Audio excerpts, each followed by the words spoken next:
Panakawan Petro padha kanthi harja sak praptanira Panakawan ana ngarsaning ingsun nunamit pasang Kalimantabe tinebene ila dene dumawaing nawang tuwang sinuwun linepatna ing tulak manu mlewon lepat atur kula diagung pangaksami jar kula menika namung batur kula menika namung Panakawan kiranging unggah-ungguh kiranging tata susila kula nyuwun gunging samudra pangaksami iya Panakawan ora dadi ngapa lho nggih padha rarja sak praptanira tansah pinangan ing kawidadane ring sambika sawanipun ingkang adipun Petruk kepareng kula ngaturaken sembah sumengkeping pangabekti kula kunjuk sandhapa pada paduka Gusti kula Sanata Prabu Puntadewa ing negari Ngamarta Panakawan Petruk ndak tampa pangestuku tampanana kapundhingga jimat paripin dayana ing kasantosan paring pangestunipun sinuwun Prabu Darma Kusuma amawahana kabagyaning gesang kula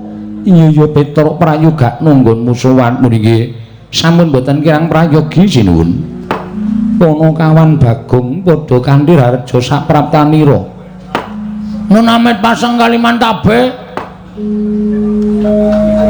tinebena ing ila dune dumawaing tawang tuwang sinuwun ngemuti bilih kula menika namung batur kula menika namung Panakawan mila kiranging tata krami kiranging unggah-ungguh diagung pangaksami iya kok padha karo Petruk niki latihan sareng-sareng sinuwun iya kemareng kula ngaturaken sembah sumungkeming pangabekti kunjuk sandhapa pada paduka Gusti kula Sanata Prabu Puntadewa duh sekerupku tiba to nggawa apa mak kelunting ki mau sak-sakane werna-werna iya Bagong pangestuku tampanana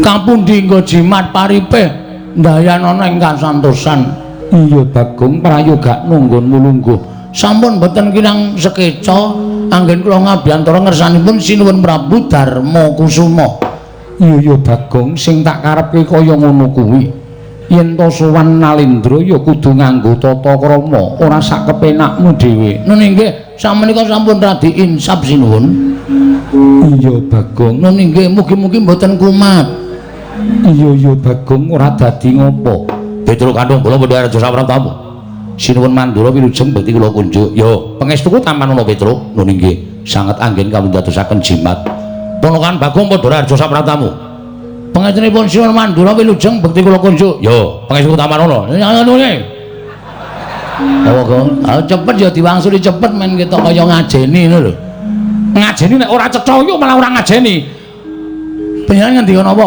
pangestuku tampanana kapundi jimat paripen daerah kasantosan lho ngono kuwi cekat-ceket Petruk dalem padha raja sapratamu wilujeng den bekti kula kunjuk ya Bagong padha raja sapratamu ngantunipun dewa iku ndara tansah pinanganing kawidadan bekti kula kunjuk balenala idak ndasmu pangaturipun ndara Werkudara wilujeng bekti kula kunjuk ora kabeh satri iso dijak gojek ora kabeh dijak gojek ndara Werkudara kuwi ora iso dijak guyon heeh sepaneng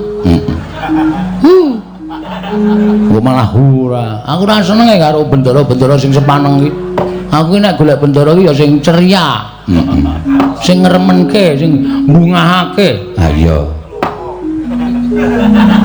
lomo rapati ya Petruk padha raja sak praptamu pangestunipun Ndara Janaka wilujeng bekti kula nggih iya Petruk ndak tampa Bagong padha raja sak praptamu pangestunipun Ndara Janaka bekti kula nggih iya tak tampa Petruk kantong bolong padha raja ndarana kula bekti kula iya Petruk tak tampa Bagong padha raja ndarana kula bekti kula iya tak tampa lho kok gutang ya kok kok kurang siji goleke wong wae goleke wong piye maksude Pandhawa kok kurang siji mbok menawa ora masuk tegese ora melu pasewakan kadang-kadang sok jangkep kadang-kadang sok ora lah iya ning kok kaya ora kepenak rasaku rasa tok gagas sing baku wae dikongkon bapak apa perlune matur Sinuwun Prabu Darma Kusuma ya tak matur Petruk dalem Ana apa Petruk? Apa saka karepmu dhewe? Apa dikongkon bapakmu Semar? Marmatur sami sumurapun Puntadewa. Menawi lepat atur kula diagung mangaksami nggih Den. Iya Petruk ora dadi ngopo. Ingkang sepisan kula ngaturaken sembah pangabekti kula kunjuk sanipun Ndara-ndara kula Pandhawa ingkang kangka kalih. Sowan kula menika estunipun boten saking pikajengan kula piyambak. Ing kula niki dapur dipun utus Bapak Semar. Petruk dalem yogine kowe nangis. Nggih. Sedih nek ngrasake lakon karang kadempel. Petruk eneng apa kok nangis ki apa? Nggih riyen ngutokke unek-unek ya karo nangis barang ya ora apa-apa. Yogine Petruk. Sampun wonten setunggal candra niki bapak niku sakit. Lho, bapakmu lara. Nggih. Ming glecak mawon teng ngamben. Ming ambegan kalih matane mlorok. Nek ditakoni pun boten semaur. Pun pokoke mengkaya nuwun sewu. Wis kaya kunarpa, wis kaya batang wong. Ning mripate ijik melek, jantunge ijik keketeking jantung isih krasa. Dari kesemanten kula wis ora kurang-kurang gone nambahke bapak nganti entek-entekan. Bapak kula tambahke ning ora ana sing iso nambani karo bapak. Kula wis ngrawuhke para brahmana winasih sewa sugata miyang para nimpuna. Pendhita ampuh pun kula gawa kabeh teng Karang Kadempel. Ning siji mawon mboten wonten sing iso. Aduh napa nambani larane bapak. Kowe nek le omong ngono kuwi ra cetha e. Atiku keloro-loro e, Gong. Aku wae nek mikir kowe iki wong ora tatak kok. Wong ora mentalmu ora gedhe. Aming bapakne lara kok nangis. Bapak kuwi lara wis tak ajab ndang mati ya. Lambemu elek to Gong ora. Kowe iki anak model piye to? Model saiki. Lho. Anak kok model saiki ora. Anak saiki iki ndi sing do ngabekti karo wong tuwa? Hah? Tak takon. Anak saiki iki ndi sing do ngabekti karo wong tuwa? Ya isih ana siji loro. Ning akeh-akeh racak-racake wis do ninggal tata krama, do ora ngrek bekti karo wong tuwa. Mongko sing jeneng wong tuwa ki ora butuh dipunjung ingkung gajah saben dina. Ning butuh di ngabekteni karo anak, butuh dihormati karo anak, nonton anak kuwi tata krama unggah-ungguh. Tur ngerti marang Subasita kuwi wong tuwa wis seneng. Ha ta? Ha iya. Saiki ndi ana bocah sing ngabekti wong tuwa? Kongkon kuwi alasan. Lah iya ya, Gong. Ha iya. Kaya anakku kae wis mbok men. Tak nengke wae kok. Ya wis ben terus kowe matura. Bagong, bapakmu ya gene. Ngaten. Pun wonten sesasi niku bapak niku sekarat. Ya wis ben terus kowe matura. Bagong, bapakmu ya gene. Ngaten. Pun wonten sesasi niku bapak niku sekarat. Cangkeme Bagong ki elek. Meneng to, ora usah omong aku tak matur sik. Mripate kecap-kecip kula takoni, butuh apa, Pak? Nek bapak butuh apa-apa, ngendika karo anak-anak. Nek bapak arep eling apa-apa, ngendika karo anak-anak. Anak-anak mesti bakal ngestu padha dawuhe bapak. Ora meneng wae ngono kuwi. Sing upakara nggih ming kula. Bapak saniki kula sing upakara, merga ora ana sing upakara. Petruk ya jarene nek dikon dinunuti bapakne lara, sibuk. Ora ndek kesempatan gula mentah wong tuwa. Gareng nek dikon ngomong karo wong tuwa, didokoki wong tuwa, alasane sawahe akeh, pendake sun ning sawah, ora sempat gula mentah karo wong tuwa. Kaya ngeten niku anak-anak saniki niku. Nek bapakne wis arep mecicil do dititipi wae do ora gelem do kon gula mentah wae ora gelem, ora do ngelingi jaman cilik. Untung isih enten kula. Iya Bagong. Lah bapakmu apa ora mbok golekke jamu? Mboten. Lho. Ora mbok golekke tombo. Angel banget wong sing jeneng kon maem tambene mingkem terus kok. Nganti bingung kula niki. Saniki kuru nika lho. sesasi mboten tangi saking ngamben niku awake entek-tek. Wetenge sing maune mblegentonge dadi entek. Iga-igane ketok, sing lemu mengkari ndase. Jan Sarandi Tata Krama tenan. Menengo mbahane kowe iki matur kok nangis iki cara ngendi? Ngoten niku. Lah terus pada suatu ketika apa kuwi Bagong? Oh iya lali aku. Lali nek matur ning ngarepe ratu e. Sawijining dina kula Gareng karo Petro niku tetengok nunggu bapak bengi-bengi nika do melek. Iya. Ah terus bapak niku dilalah kok watuk guk ngono. Tak kira nek kirek bul watuk bapak. Arep tak gusah kok suarane ning ngamben. Wah ya wis genane bapak watuk. Ngopo Pak Mimi apa piye? Terus kula jukuke wedang putih kangge sedotan nika kula jejelke teng mulute bapak terus disedot. Bareng niku kok njaluk udut. Niku jam 2. Jam 2 bengi nggih. Terus watuk terus dawuh kalih kula kalih Petro kalih Gareng. Kira-kira anakku sing gelem tak kongkon sapa ya? Ngono ngoten niku. Terus kula maju aku, Pak. Aku anakmu sing ragil. Konen ngopo, Pak? Men bapak mari aku manut. Aku tak kon nyemplung segara wae aku sago, Pak. Demi bapak. Ngoten niku. Mboten wonten anake loro sik jenenge Gareng karo Petro niku masrahke tenaga nggo mbantu bapakne ra gelem ming doting cermimi nika. Terus bapak ngenten iki ya wis sing tak tuding Petro karo Bagong. Mangkato ning negara Ngamarta. Iya. Terus lah ngopo Pak ning negara Ngamarta? Kowe nek kepengin bapakmu isih urip, pengen bapakmu ki lestari, le momong karo kowe, pengen bapakmu ki lono urip ana ing jagat, kowe sowana Sinten Prabu Puntadewa, Pandhawa 5 aturana rawuh mrene ning gawa pusaka. Ya kuwi pustaka Jamus Myang Jimat kelima sada. Ngoten niku. Nah, sowan kula mriki sampun Sinten Prabu Darma Kusuma menika wonten suka lilaning penggalih ngemuti bila sampun marang Mbah makaping-kaping bapak mriku mbantu dhateng para Pandhawa. Momong dhateng para Pandhawa wiwit kuncung nganti gelung, wiwit jabang nganti claprang. Pandhawa mboten pisah kaliyan bapak. Nek nganti bapak men kepengin butuhke Pandhawa 5 cacahe rawuh teng Karang Kadempel sinambi mundi pustaka Jamus Myang Jimat kelima sada ora kelakon. Niku ateges Pandhawa niku nuwun sewu, satriya sing mboten ngerti males kabecikane wong liya. Mula terus terang, nek kula sowan mriki Pandhawa mboten rawuh teng Karang Kadempel, kula wis mengajukan surat pengunduran diri. Pengunduran diri minangka apa, Bagong? Minangka abdi negara Ngamarta.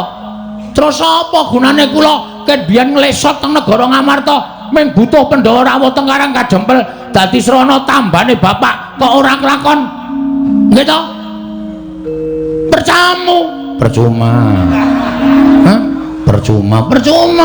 Nggo ngapa kula ngabekti karo sampeyan ning jebul sing kula labuhi, jebul sing kula bantu, jebul sing sanes sing kawit biyen kula ewangi niku ora ngerti males kabecikane kalih Bapak Semar. Pun cekap semanten atur kula nek enten pangandikan saking Sinten Prabu Darma Kusuma kula ajeng midhangetaken.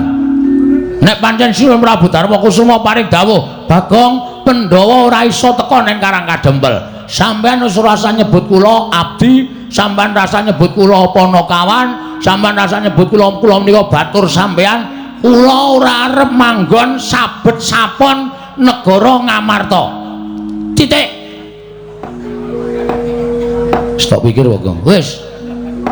Nek kowe ora melu ndara Pandhawa kuwi kowe arep mangan saka sapa? Ngemis. Ngemis kok dipeng-pengke ora. Mbok ya nek omong ki sing nganggo dipikir ora waton ngomong. Konjur mengundurkan diri. Kowe wonge jiri kok, Tru. Kowe wonge ketergantungan. Hah? Kowe uripmu tergantung karo Pandhawa. Ya nek Pandhawa sing butuhke kowe terus. Nek Pandhawa ora butuhke kowe, arep ngopo kowe? Arep ngemis-ngemis nembung dadi abdine Pandhawa. Heeh. Wong ki ndek jati diri. Mengono kok wedi ora. Ana aku ambek wis paribasane Pandhawa ora iso nglabuhi karo bapak. Nggo ngopo? Nglabuhi Pandhawa. Wis ana gunane. Apa sing diparingi Pandhawa baleki kabeh? Kowe diparingi apa? Lemari. Tak balekke. Warkasa terus wis tak dol. Oh. Ndak nebus aku. Ya pokoke takon ngiklaske. Ya tegese kuwi ra kon sekuwen. Ya men. Iya. Tak modasmu lho. Kowe iki senengane ngigol-ngigoli aku le omong kok. Bagong, wonten dawuh keloro-loro atiku Bagong. Same. Kula janjane matur ngenten iki niku. Kula ampet tenan ati kula. Merga kula mriki nyawang bapak niku wis kaya kunarpa. Bapak duwe pangarep-arep Pandhawa rawuh mriki ning kok sampeyan kula matur kaya ngoten kok malah nangis. Sawangen Pandhawa mung kari papat. Lho. Sing siji ilang nanti. Sing siji lunga Bagong. Sebab ditundung karo bendaramu. Sinten? Bendaramu Jodipati ya kuwi Werkudara. Ndara Werkudara nundung Ndara Sedewa. Iya Bagong. Wis jan ora pisan ora pindho kok kowe ki Wah. Ngapa to nek ngrampungi masalah nganggo ati sing sabare ngapa? Aku tak takon. Lho, aku ngelekke sampean ki ora ana salahe. Mergo aku ki batur. Batur ki pangembating catur. Kula warga kok do inggat-inggatan, ora cocok kon minggat, ora cocok kon minggat. Sampeyan krasa mboten? Nek Ndara Sedewa niku putrane Dewi Madrim wis seda karo Prabu Pandu. Sampeyan putrane Ndara Kunti. Sing jeneng adiku Alon niku nek iso dirukti, diopeni, diragati, didadekke wong. Sampeyan entuk pahala. Ora malah kon minggat. Wah. Susah aku nek gagas kaya ngene. Aku ora manut karo aku, ora manut karo tuture wong tuwa ki piye? Nuwun sewu. Iya. Sampeyan kok ya ora ngelekke. Iya Bagong, aku kalah rembug karo Werkudara. Ora dene dadi pembarep. Kudune sampeyan kuwi iso mikir. Nek Werkudara arep nundung adine, sampeyan menggak. Werkudara, jangan ngono. Ora kok meneng wae. Ha gunane apa dadi kakang barep? Iki ya ngono sing bagus iki meng wah. Le mumpung nek ana wong wedok ayu. Nek ana masalah meng klecam-klecem, kepiye? Kok dadi Pandhawa kaya ngene iki kepiye kahanane? Nuwun sewu, kula tak nyuwun pirsa. Masalahe apa? Jan bocah iku malah begijikan dhewe iki ngono. Sapa-sapa diseneni, sapa-sapa adimu ki piye kok sapa-sapa anggepe kaya andane digetak-getak pun kajenge nang kemawon mbangane nguyuh sak nggon-nggon nang kemawon. Mergo Bagong nek nesu niku nguyuh sak nggon-nggon men kemawon. Pripun sebabe apa? Sebabe Sedewa nggondheli pustaka Jamus Klima Sada. Lho, kono hubungane karo pustaka Jamus Klima Sada? Iya Bagong. Terus ngene kowe tak critani. Nggih, nek ampun dawa-dawa. Iya. Bekah kula ning ngrungokke. Iya ora dawa Bagong. Ora apa-apa. Dawane ngempuk percuma. Oh, mesti nyengenges to. Angger muni omong ngene mesti nyengenges to. Aku mbayangke aku dhewe to. Ha iya. Pun nggih crita. Ngene ya Bagong. Nggih. Koko Prabu Ndarawati rawuh. Mriki iya.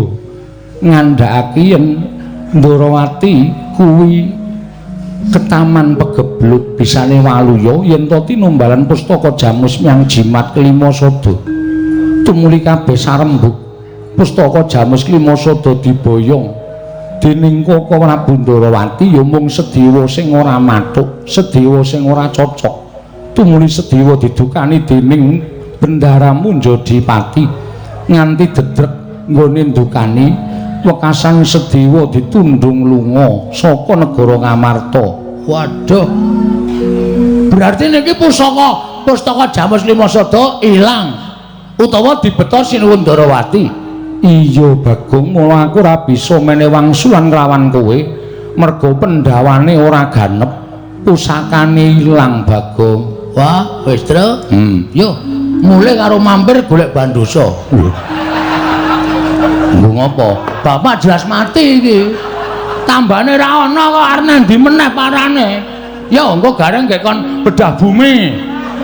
Ha ya wis ngono wae ndak. Ambangane iki dadi masalah, dadi geger malah ora karo-karuan. Ha jare kowe arep mbelani bapak nganti tetesing getihmu sing pungkasan. Lho, nek pancen kowe arep mbelani karo bapak, perkara iki diglejah kok, diunceki. Sing bener piye? Sing kudune kepiye kelakone ora manut karo kahanan sing kaya ngene iki. Wah, jan susah aku nek gagas kaya ngene. Nun ngapunten lho, sampean kok ya nuwun pangapunten. Ikhlas lahir batin maringke pustaka Jamus Myang Jimat Limasada dhateng Sinundarawati. Mergo Koko Prabu kuwi sesembahanku. Nuwun pangapunten. Saniki ampun gagas Sinundarawati menika sesembahan sampeyan ning kudu ditonton. Mula ana tetembungan ngendikake ratu kuwi nek siniwaka aja ming anu netra walaka, tegese netra batin lahir tok, ning netra batin diwengake utawa permana jati. Wonten nika. Merga jaman saiki akeh sing maraja saka sela-selaning garu, ketoke kanca ning dadi mungsuh, ketoke sedulur ning tegel karo kancane. Menika nuwun sapunten, menika kudu dipun penggalih. Kelebet lakon sing dumadi wonten negari Ngamarta mriki, ketoke Sinundarawati. Terus diparingi pustaka Jamus Limasada. Nuwun sewu. Nek nganti niki mengke dudu Sinundarawati. Ternyata dudu Sinundarawati terus pustaka Jamus Limasada ical. Pripun ya? Sapa sing arep disalahke? Sapa sing arep goleki pustaka Jamus Limasada? Ora ngawur dadi ratu ora gampang. Ora mung iya.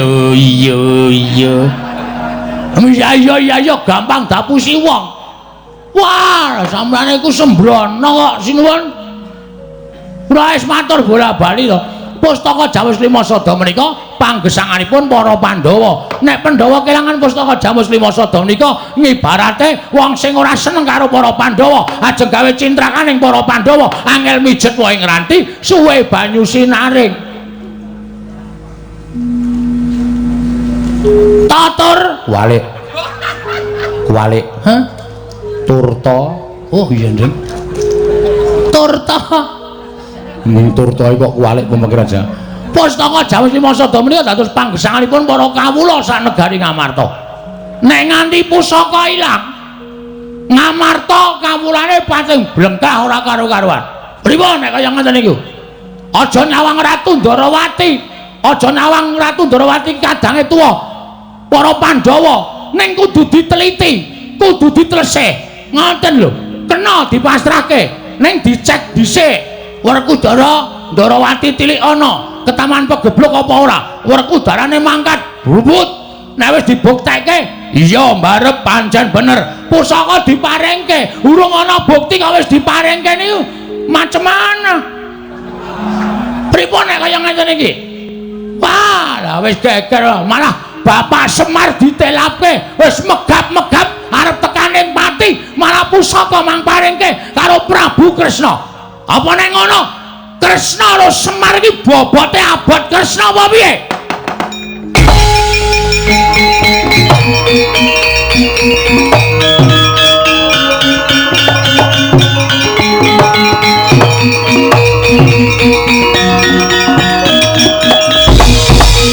Manus maning jajalan iblis lanat buku karepe dhewe Bagong.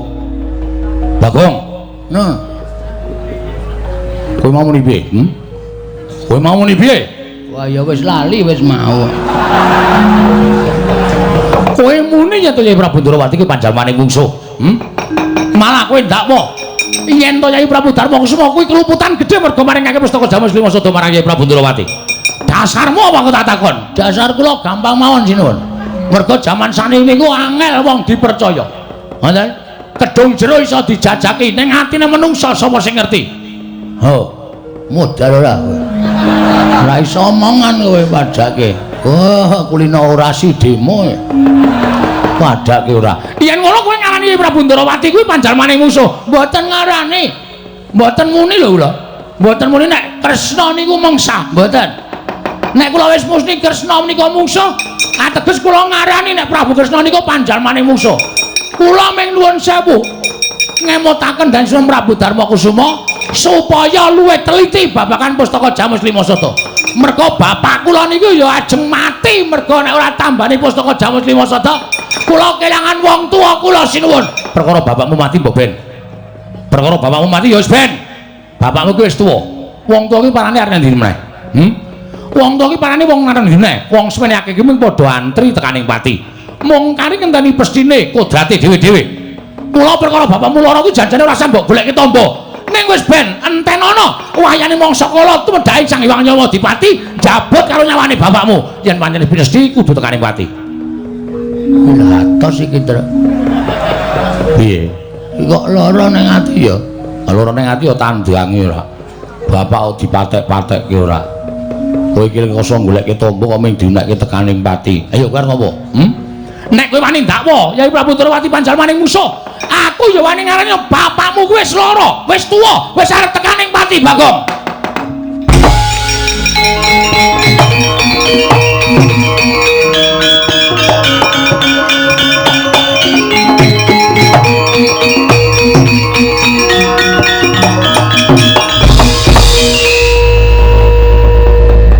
Wah, jawatan isamu wis lho, Bol. Lho. Bol piye? Jenengmu sapa? Baladewa. Tundang bol ora gelem. Kon ngundang apa? Kon ngundang apa? Lara ati kowe tak undang, ha. Tak undang ngono kuwi lara ati.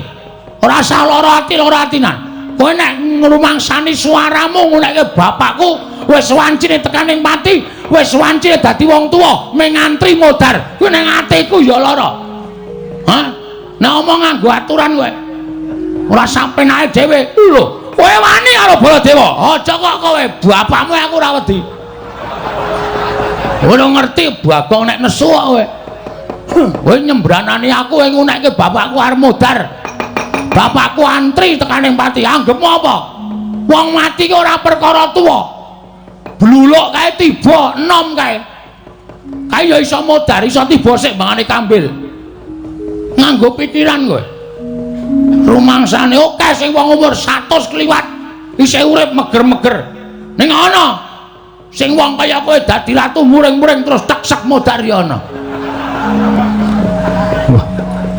Wis dantepi ya, Gong. Dantepi, rasa wedi. Men sisan wae ngopo. Ratu kaya ngene kok digonggongke sak penake dhewe. Lho, yen ngono kowe wani karo Baladewa. Weh lah, kowe iki lho ngerti Bagong kok. Bagong ki tau munggah ning kayangan ngobrak-abrik kayangan. Dewa bubar kabeh wedi karo aku. Ha, lakone Bagong gugat. Kuwi karang aku dhewe. Aku bengi iki sik kon bangun gedung kesenian. Apa ora pecah sirahe? Anggepe apa? Apa dikira aku wedi karo sampean? Ora wedi karo sampean. Ya pancen wani karo Baladewa. Ora nek bapane wong neter kadidayan. Babaro. Ayo. Kowe arep ngopo saiki? Kowe arep ngopo? Kowe tak tandingi legane atiku. Kowe kena mboyong para Pandhawa, kena mboyong pustaka Jamus Lima Sada marang Karangadepur nggo tampa bapakmu. Ning langka ana dhisik kuwandane Baladewa. Waduh, lewani sumbar ming kowe kok. Ha. Oke aku ya iso gawe sayembara kaya ngono. Gawanan pustaka Jamus Lima Sada ning Darawati rasa dibalekke. Waton iso nglangkai kuwandane Petruk. Wis. Kok aku iki piye to? Kowe sik mati ra apa-apa. Ra apa-apa dengkulmu ra. Engko gek tak susul. Ora metu njaba glendang nang kono. Ayo metu jawa Raden negare ati.